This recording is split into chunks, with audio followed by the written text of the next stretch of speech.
ഈ പരിപാടിക്ക് സമ്മേളനത്തിൽ സ്വാഗതം ആശംസിച്ചുകൊണ്ട് സ്വാഗത സംഘം ജനറൽ കൺവീനർ സമസ്ത സുന്നി വിദ്യാർത്ഥി ഫെഡറേഷന്റെ സംസ്ഥാന ജനറൽ സെക്രട്ടറി സത്താർ പന്തലു സദസ്സിനെ അഭിസംബോധന ചെയ്യുന്നു.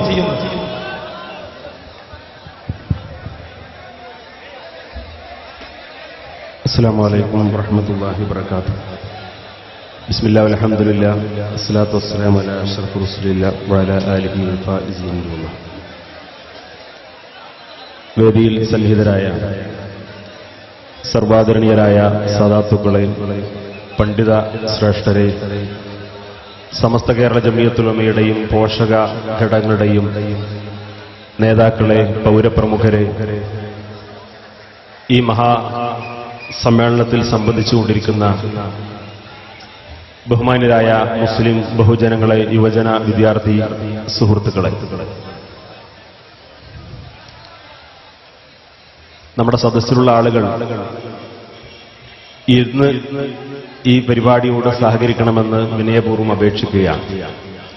പുറകിലുള്ള ആളുകൾക്ക് വേദി കാണാൻ സൗകര്യപ്പെടുന്ന വിധം എല്ലാവരും ഇരുന്ന് സഹകരിക്കണമെന്ന് നേതാക്കൾക്ക് വേണ്ടി അഭ്യർത്ഥിക്കുകയാണ്. നമ്മുടെ രാജ്യത്ത്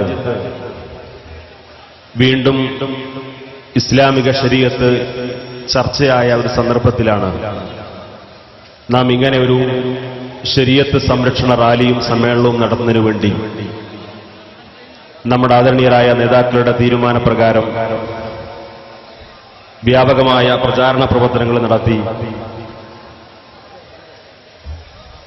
മുസ്ലിം ബഹുജനങ്ങൾ ഒന്നിച്ച് ഇന്ന് മലപ്പുറത്തേക്ക് ഒഴുകിയ ഈ വലിയ ജനസഞ്ചയം ഇന്ത്യ രാജ്യത്തെ മുസ്ലിം സമൂഹത്തിന് മാത്രമല്ല, ഈ രാജ്യത്ത് ഓരോ പൗരനും ഈ രാജ്യത്തിന്റെ ഭരണഘടന വകവെച്ച് നൽകുന്ന മതസ്വാതന്ത്ര്യം അനുവദിക്കുന്ന ആ മതസ്വാതന്ത്ര്യം നിഷേധിക്കാനും അവകാശങ്ങൾ ധ്വംസിക്കാനും ഒരു ഭരണകൂടത്തെയും അനുവദിക്കില്ല എന്ന വളരെ ശക്തമായൊരു പ്രഖ്യാപനമാണ് ഈ ശരീഅത്ത് സംരക്ഷണ റാലിയോടുകൂടി ഇവിടെ നടന്നിരിക്കുന്നത്.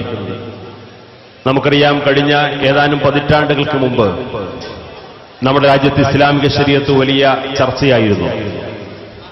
ഈ രാജ്യത്തെ ജുഡീഷ്യറിയിലെ ചില പരാമർശം കാരണം ഷബാനു ബീഗം കേസുമായി ബന്ധപ്പെട്ടുകൊണ്ട് രാജ്യത്ത് വളരെയധികം ഇസ്ലാമിക ശരീഅത്തിന് എതിരായിട്ടുള്ള കുപ്രചാരണങ്ങൾ നടക്കുകയും ഇന്ത്യയിൽ ഏക സിവിൽ കോഡ് നടപ്പാക്കണമെന്ന് വാദിച്ചുകൊണ്ട് വ്യാപകമായ ശരീഅത്ത് വിരുദ്ധ ക്യാമ്പയിനുകൾ നമ്മുടെ രാജ്യത്ത് നടന്നിരുന്നു.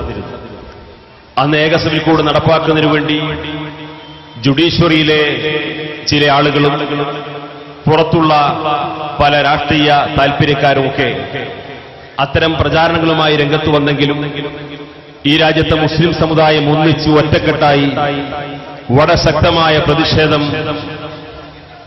പ്രതിഷേധവുമായി രംഗത്ത് വന്നതുകൊണ്ട് ഒരിക്കലും അത്തരം സംവിധാനങ്ങളെ ഈ രാജ്യത്ത് ഇവിടുത്തെ ആളുകൾക്ക് അടിച്ചേൽപ്പിക്കാൻ സാധിച്ചില്ല എന്ന് നമുക്കേവർക്കും അറിയാവുന്ന സംഗതിയാണ്.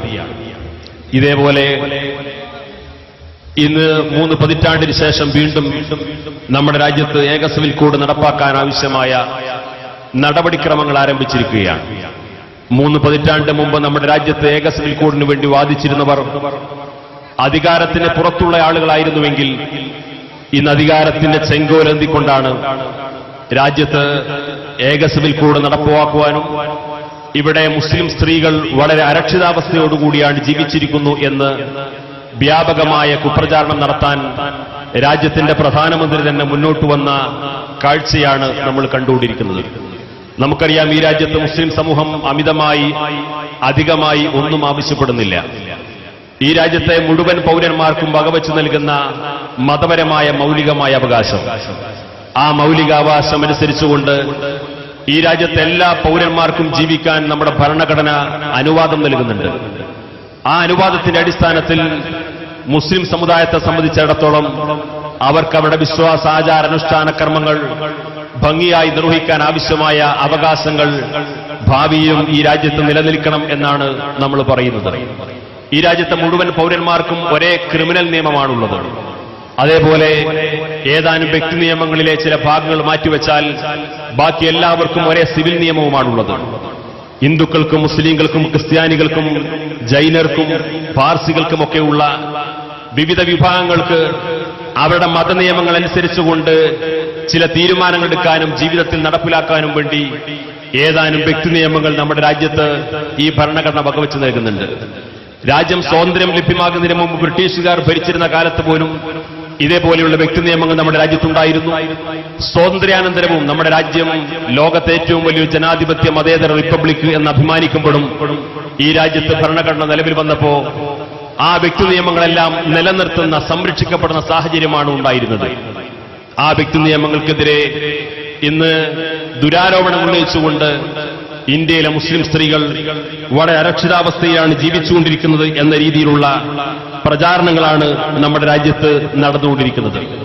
ഇതിന്റെ ഭാഗമായി ഏക സിവിൽ കോഡ് നടപ്പാക്കുന്നതിന് മുന്നോടിയായി ഇത്തരത്തിലുള്ള സർക്കാരിന്റെ ഭാഗത്തുള്ള ചില നീക്കങ്ങൾ ആരംഭിക്കുന്നതിന്റെ മുന്നോടിയായിട്ടാണ് ജസ്റ്റിസ് ഗോയലിന്റെ നേതൃത്വത്തിൽ ഒരു ലോ കമ്മീഷനെ നിയോഗിച്ചുകൊണ്ട് രാജ്യത്തുള്ള മുഴുവൻ പൗരന്മാർക്കും അഭിപ്രായം രേഖപ്പെടുത്താവുന്ന രീതിയിലുള്ള ഒരു ചോദ്യാവലി വിതരണം ചെയ്തുകൊണ്ട് ഇവിടുത്തെ ജനഹിതം പരിശോധിച്ചുകൊണ്ടാണ് ഞങ്ങൾ ഇതിന്റെ നടപടിക്രമങ്ങൾ തുടരുന്നത് എന്ന് പിൽക്കാലത്ത് പറയാൻ വേണ്ടി ഇവിടുത്തെ മുസ്ലിം സമൂഹത്തിലേക്ക് ഒരു ചൂണ്ട എറിഞ്ഞുകൊണ്ട് ഈ സമുദായത്തെ കബളിപ്പിക്കാൻ വേണ്ടി ലോ കമ്മീഷന്റെ പേരിൽ ഒരു ചോദ്യാവലി വിതരണം ചെയ്തുകൊണ്ട് ഈ സമുദായത്തെ കബളിപ്പിക്കാനുള്ള ശ്രമമാണ് ഏതാനും ആഴ്ചകൾക്ക് മുമ്പ് നമ്മുടെ രാജ്യത്ത് തുടക്കം കുറിച്ചത്. ലോ കമ്മീഷന്റെ ചോദ്യാവലി പുറത്തു വന്നതോടുകൂടി ആ ലോ കമ്മീഷന്റെ ചോദ്യാവലിയെ പൂർണ്ണമായും ബഹിഷ്കരിക്കണമെന്ന് all India Muslim personal law board ആഹ്വാനം ചെയ്തു. ആ all India Muslim personal law ബോർഡിന്റെ ആ ആഹ്വാനത്തെ ആദ്യമായി കേരളത്തിൽ സ്വാഗതം ചെയ്തത് സമസ്ത കേരള ജംഇയ്യത്തുൽ ഉലമയാണ് എന്ന് സാന്ദർഭികമായി ഇവിടെ ഓർമ്മപ്പെടുത്തുകയാണ്. ഈ ലോ കമ്മീഷനുമായി ബന്ധപ്പെട്ട് ചോദ്യാവലി വിതരണം ചെയ്തുകൊണ്ട് ഇവിടെ ഹിതപരിശോധന നടത്തുന്നവരോടും ജനങ്ങളുടെ അഭിപ്രായങ്ങൾ ശേഖരിച്ചുകൊണ്ടാണ് ഞങ്ങൾ ഇതിന്റെ നടപടിക്രമങ്ങൾ എന്ന് അവിടെ വിശദീകരിക്കാനും വേണ്ടി ശ്രമിച്ചുകൊണ്ടിരിക്കുന്നവരോടും വളരെ വിനയപൂർവ്വം ഒരു കാര്യം സൂചിപ്പിക്കാനുള്ളത്, ഇന്ത്യ രാജ്യത്തെ മുസ്ലിങ്ങൾ ഈ രാജ്യത്തെ ജുഡീഷ്യറി അംഗീകരിക്കുന്നവരാണ്, ഇവിടുത്തെ ഭരണകൂടത്തെ അംഗീകരിക്കുന്നവരാണ്, ഇവിടുത്തെ നിയമങ്ങൾ അംഗീകരിക്കുന്നവരാണ്, ഇവിടുത്തെ ജനാധിപത്യ മതേതര സംവിധാനങ്ങൾ അംഗീകരിക്കുന്നവരാണ്. പക്ഷേ ആ സമുദായത്തിന്റെ മതപരമായ മൗലികാവകാശത്തെ ഹനിച്ചുകൊണ്ട് ചോദ്യാവലി വിതരണം ചെയ്തുകൊണ്ട് എന്തെങ്കിലും മതവിരുദ്ധമായ നീക്കങ്ങളും നിയമങ്ങളും അടിച്ചേൽപ്പിക്കാനാണ് ഭാവമെങ്കിൽ ഈ ജനസഞ്ചയം ആ ചോദ്യാവലി ചവറ്റുകൊട്ടയിലേക്ക് വലിച്ചെറിഞ്ഞിരിക്കുന്നു എന്ന് സാന്ദർഭികമായി സൂചിപ്പിക്കുകയാണ്. അങ്ങനെ മുസ്ലിം സമുദായത്തെ കബളിപ്പിക്കാനാണ് ഭാവമെങ്കിൽ അതിനൊന്നും നിന്നുകൊടുക്കുന്ന പാരമ്പര്യം ഇന്ത്യ രാജ്യത്തെ മുസ്ലിങ്ങൾക്കില്ല. കഴിഞ്ഞ 3 പതിറ്റാണ്ട് കാലം മുമ്പ് ഇതേപോലെ ഏക സിവിൽ കോഡ് നടപ്പാക്കാനും ശരീഅത്ത് വിരുദ്ധ ക്യാമ്പയിനുകൾ നടത്താനും അങ്ങനെ മുസ്ലിം സമുദായത്തെ വളരെ മോശമായി ചിത്രീകരിക്കാനും പല ആളുകളും രംഗത്ത് വന്നപ്പോ അന്ന് ഇന്ത്യയിലെ കേരളത്തിലെ മുസ്ലിം സമുദായം മുഴുവനായും ഒറ്റക്കെട്ടായി നിലയുറപ്പിച്ചുകൊണ്ട് ശക്തമായൊരു മുന്നേറ്റവും പ്രതിഷേധവുമാണ് നടത്തിയത്.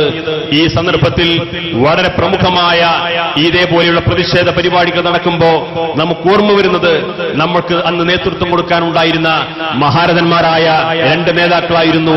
ഒന്ന് മഹാനായ പാണക്കാട് സയ്യിദ് മുഹമ്മദ് അലി ശിഹാബ് തങ്ങൾ, 2 മഹാനായ ശംസുൽ ഉലമ കെ അബൂബക്കർ മുസ്ലിയാർ.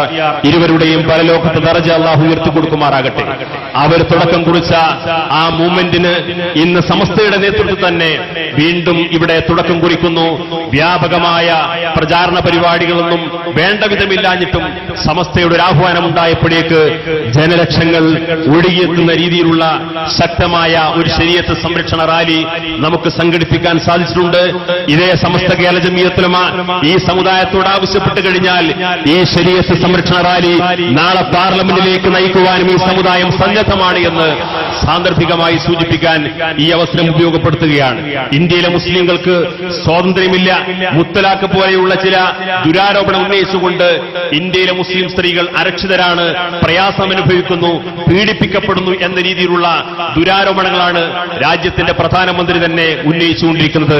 വ്യക്തിപരമായി ആക്ഷേപിക്കുകയല്ല, പക്ഷേ സ്വന്തം ഭാര്യയെ പോലും സംരക്ഷിക്കാൻ കഴിവില്ലാത്ത ഒരു പ്രധാനമന്ത്രി ഇന്ത്യ രാജ്യത്തുണ്ടായിട്ടുണ്ടെങ്കിൽ അത് സാക്ഷാൽ നരേന്ദ്രമോദിയാണെന്ന് വിനയപൂർവ്വം ഓർമ്മപ്പെടുത്താൻ ഈ സന്ദർഭം ഞങ്ങൾ ഉപയോഗപ്പെടുത്തുകയാണ്. സ്ത്രീകളുടെ കണ്ണീരിനെ കുറിച്ച് പറയുന്ന പ്രധാനമന്ത്രി, സ്ത്രീയുടെ സംരക്ഷണത്തെക്കുറിച്ച് പറയുന്ന പ്രധാനമന്ത്രി 2002 ഗുജറാത്തിൽ ആയിരക്കണക്കിന് മുസ്ലിങ്ങളെ ചുട്ടുചാമ്പലാക്കുമ്പോ ആയിരക്കണക്കിന് മുസ്ലിം സ്ത്രീകളെയാണ് മാനഭംഗപ്പെടുത്തുന്ന കലാപത്തിന് ഇതേ പ്രധാനമന്ത്രി അന്ന് മുഖ്യമന്ത്രിയായിരുന്ന കാലത്ത് നേതൃത്വം കൊടുത്തത്.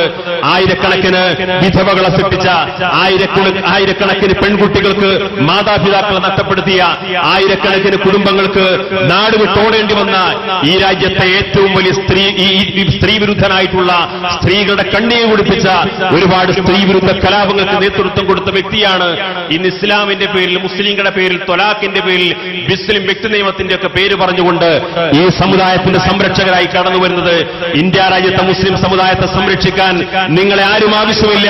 ഈ സമുദായത്തിന് നേതൃത്വം കൊടുക്കാൻ ശക്തരായ നേതാക്കന്മാർ ഞങ്ങൾക്കുണ്ട്. ആ നേതാക്കന്മാരുടെ ആഹ്വാനങ്ങൾക്കും താക്കീതുകൾക്കും അനുസരിച്ചുകൊണ്ട് ഈ രാജ്യത്തെ മുസ്ലിം സമൂഹം മുന്നോട്ട് പോകുമെന്ന് സാന്ദർഭികമായി സൂചിപ്പിക്കാൻ ഞങ്ങൾ ഈ അവസരം ഉപയോഗപ്പെടുത്തുകയാണ്. ഇവിടെ വ്യാപകമായി ഇത്തരത്തിലുള്ള ക്യാമ്പയിനുകളും പ്രചാരണങ്ങളും നടക്കുമ്പോ കഴിഞ്ഞ ശരീഅത്ത് വിവാദകാലത്തുണ്ടായ അതേപോലെ തന്നെ അന്ന് മഹാനായ പാണക്കാട് സയ്യിദ് മുഹമ്മദ് അലി ശിഹാബ് തങ്ങൾ നേതൃത്വം കൊടുത്തതുപോലെ ഈ കഴിഞ്ഞ ഏതാനും ദിവസങ്ങൾക്ക് മുമ്പ് മഹാനായ പാണക്കാട് സയ്യിദ് ഹൈദർ അലി ശിഹാബ് തങ്ങളുടെ നേതൃത്വത്തിൽ എല്ലാ മുസ്ലിം സംഘടനകളെയും ഒരുമിച്ച് കൂട്ടിക്കൊണ്ട് ഈ ശരീഅത്ത് സംരക്ഷണത്തിനു വേണ്ടി ഏകസഭയ്ക്കൂടുമായി രംഗത്ത് വന്നുകൊണ്ടിരിക്കുന്ന ഈ അപകടകരമായ നീക്കത്തിനെതിരെ എല്ലാ മുസ്ലിം സംഘടനകളും ഒരുമിച്ച് നിന്നുകൊണ്ടുള്ള ശക്തമായ ഒരു നീക്കത്തിന് തുടക്കം കുറിച്ചിരിക്കുന്നു.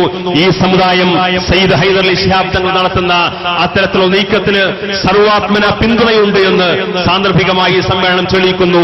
പക്ഷേ അതിനൊക്കെ അപസ്വരമായിട്ട് ഒരു ചായക്കടക്കാരൻ പ്രധാനമന്ത്രിയായപ്പോ അദ്ദേഹത്തിന്റെ സുന്നത്തെടുക്കാൻ വേണ്ടി ചായക്കച്ചവടം നടത്തിയ ആളുകളെ സംബന്ധിച്ചിടത്തോളം അവർക്ക് ഈ സമുദായം മാപ്പ് നൽകില്ല എന്ന് കൂടി സാന്ദർഭികമായിട്ട് സൂചിപ്പിക്കുകയാണ്. ഇവിടെ സമസ്ത കേരള ജംഇയ്യത്തുൽ ഉലമ ആഹ്വാനം ചെയ്യുന്ന ഏത് കാര്യങ്ങളും അക്ഷരം പ്രതി ഏറ്റെടുക്കാനും അതനുസരിച്ചുകൊണ്ട് മുസ്ലിം സമുദായത്തിന്റെ അവകാശ സംരക്ഷണത്തിനു വേണ്ടി ഏതറ്റം വരെ പോകാനും സമാധാനപരമായ മാർഗത്തിലൂടെ, നിയമവിധേയമായ മാർഗത്തിലൂടെ ഈ രാജ്യത്തിന്റെ ജനാധിപത്യ മതേതര നിലപാടുകളെ കാത്തുസൂക്ഷിച്ചുകൊണ്ട് എന്നാൽ മതപരമായ കാര്യത്തിൽ യാതൊരു വിട്ടുവീഴ്ചക്കും സന്നദ്ധമല്ലാത്ത നിലപാടാണ് കഴിഞ്ഞ 90 വർഷക്കാലം സമസ്ത കേരള ജംഇയ്യത്തുൽ ഉലമ ഇവിടെ നിർവഹിച്ചിട്ടുള്ളത്. ആ ദൗത്യം നിർവഹിക്കാൻ ശക്തരായ സാത്വികരും സാദാത്തുക്കളും അതേപോലെ സൂക്ഷ്മശാലികളായ ഒരു പണ്ഡിത നിര ഇന്നും സമസ്ത കേരള ജംഇയ്യത്തുൽ ഉലമക്കുണ്ട്. അതുകൊണ്ട് സമസ്തയുടെ ആഹ്വാനങ്ങൾക്കും താക്കീതുകൾക്കും വിധേയമായി ഇൻഷാ അല്ലാഹ് ഈ ശരീഅത്ത് സംരക്ഷണ ക്യാമ്പയിനുകളുമായി നമുക്ക് മുന്നോട്ട് പോകണം. നിങ്ങൾ ഓരോരുത്തരുടെയും ആത്മാർത്ഥമായ സഹായവും സഹകരണവും സാന്ദർഭികമായി അഭ്യർത്ഥിച്ചുകൊണ്ട് ഞാൻ എന്റെ വാക്കുകൾ ഉപസംഹരിക്കുന്നു. ഈ സമ്മേളനത്തിൽ പങ്കെടുത്ത നമ്മുടെ ബഹുമാന്യരായ അതിഥികൾക്ക് സ്വാഗതം പറയുക എന്നതാണ് എന്റെ കർത്തവ്യം. ഈ സമ്മേളനത്തിന്റെ ഔപചാരികമായ ഉദ്ഘാടന കർമ്മം നിർവഹിക്കുന്നത് നമ്മുടെ ആദരണീയനായ നായകൻ സമസ്ത കേരള ജംഇയ്യത്തുൽ ഉലമയുടെ കരുത്തനായ ഉപാധ്യക്ഷൻ കൂടിയായിട്ടുള്ള പാണക്കാട് സയ്യിദ് ഹൈദർ അലി ശിഹാബ് തങ്ങൾ അവർകളാണ്. തങ്ങളെ സാദരം ഈ പരിപാടിയുടെ ഉദ്ഘാടന കർമ്മം നിർവഹിക്കുന്നതിന് വേണ്ടി സ്വാഗതം ചെയ്യുകയാണ്. ഇതിന്റെ അധ്യക്ഷത കർമ്മം നിർവഹിക്കുന്നത് ഈ സമ്മേളനത്തിന്റെ സംഘാടക സമിതി ചെയർമാൻ ബഹുമാന്യനായ ഹാജി കെ മുഹമ്മദ് ഫൈസി അവർകളാണ്. മുഹമ്മദ് ഫൈസി അവർകളെയും ആദരപൂർവ്വം ഈ പരിപാടിയിലേക്ക് സ്വാഗതം ചെയ്യുകയാണ്. ഇവിടെ പ്രഭാഷണങ്ങൾ നിർവഹിക്കുന്ന മഹാനായ സമസ്ത കേരള ജംഇയ്യത്തുൽ ഉലമയുടെ ജനറൽ സെക്രട്ടറി ഉസ്താദ് ശൈഖുന കെ ആരിഫുട്ട് മുസ്ലിയാർ, അതേപോലെ സമസ്ത കേരള ജംഇയ്യത്തുൽ ഉലമയുടെ കരുത്തനായ ട്രഷററും നമ്മുടെയൊക്കെ അഭിമാനവുമായ ഉസ്താദ് സയ്യിദ് ജിഫ്രി മുത്തുക്കോയത്തങ്ങൾ, അതേപോലെ സമസ്ത കേരള ജംഇയ്യത്തുൽ ഉലമയുടെ ഉപാധ്യക്ഷനും മലപ്പുറം ജില്ലാ പ്രസിഡന്റുമായ ഉസ്താദ് എം ടി അബ്ദുള്ള മുസ്ലിയാർ, സമസ്ത കേരള ഇസ്ലാം മത വിദ്യാഭ്യാസ ബോർഡിന്റെ ജനറൽ സെക്രട്ടറിയും സമസ്ത കേരള ജംഇയ്യത്തുൽ ഉലമയുടെ ജോയിന്റ് സെക്രട്ടറിയുമായ കേരള ഹജ്ജ് കമ്മിറ്റി ചെയർമാൻ കൂടിയായ ബഹുമാന്യനായ കോട്ടുമല ടി എം ബാപ്പു മുസ്ലിയാർ, അതേപോലെ സമസ്ത കേരള ജംഇയ്യത്തുൽ ഉലമയുടെ ബഹുമാന്യരായ അധ്യക്ഷൻ ബഹുമാന്യരായ ഉസ്താദ് കുമരംപുത്തൂർ എ പി മുഹമ്മദ് മുസ്ലിയാർ അവർകൾ വളരെ നേരത്തെ നമ്മുടെ സമ്മേളനത്തിലെത്തിയിരിക്കുന്നു.